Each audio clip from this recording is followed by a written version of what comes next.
আসসালামু আলাইকুম।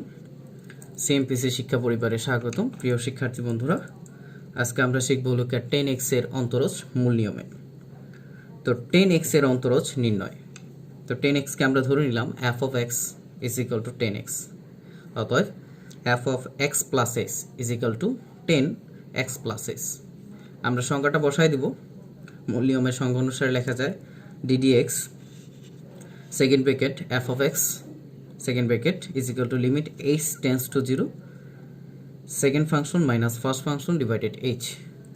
তো সেকেন্ড ফাংশনের মান হচ্ছে, আমরা মানটা বসাই দিব যে f of x এর মান হচ্ছে হলো 10x is equal to limit h tends to 0, second function হচ্ছে 10x x plus s minus 10x divided h।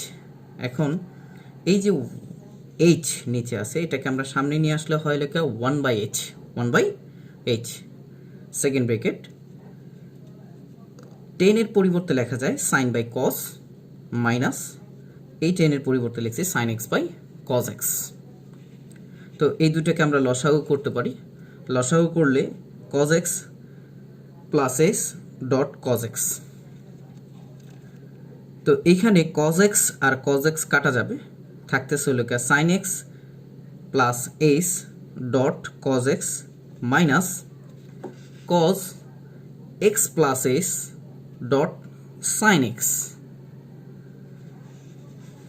তো এইখানে আমরা সূত্রটা ফেলে দিলাম, লসাগু করলাম। এখানে একটা সূত্র অ্যাপ্লাই করা হয়েছে যে sin a cos b minus cos a sin b। আবার বলতেছি sin a cos b minus cos a sin b সমান লেখা যায় sin a মাইনাস b। সূত্রটা পাশে আমি লিখে দিছি, তোমরা চাইলে এই সূত্রটা অ্যাপ্লাই করে নিতে পারো। sin a মাইনাস b সমান লেখা যায় sin a cos b minus cos a sin b। তো এই সূত্রটা এখানে অ্যাপ্লাই করা হয়েছে, sin a cos b minus cos a sin b সমান লেখা sin a মাইনাস b। তাহলে x x কাটা যাবে, তাহলে শুধু থাকবে sin h বাই h। আমরা নিচের অংশটার জন্য আরেকটা লিমিট নিলাম, limit 1/cos x plus h dot cos x। তো এই অংশটুকুর ভ্যালু হচ্ছে 1 ক্রস, যখন লিমিট উঠে যাবে তখন এই h এর পরিবর্তে 0 বসবে। তাহলে cos আছে দুইটা cos হলে হয় cos স্কোয়ার, 1/cos স্কোয়ার মানে sec স্কোয়ার। তার মানে ddx 10x is equal to sec square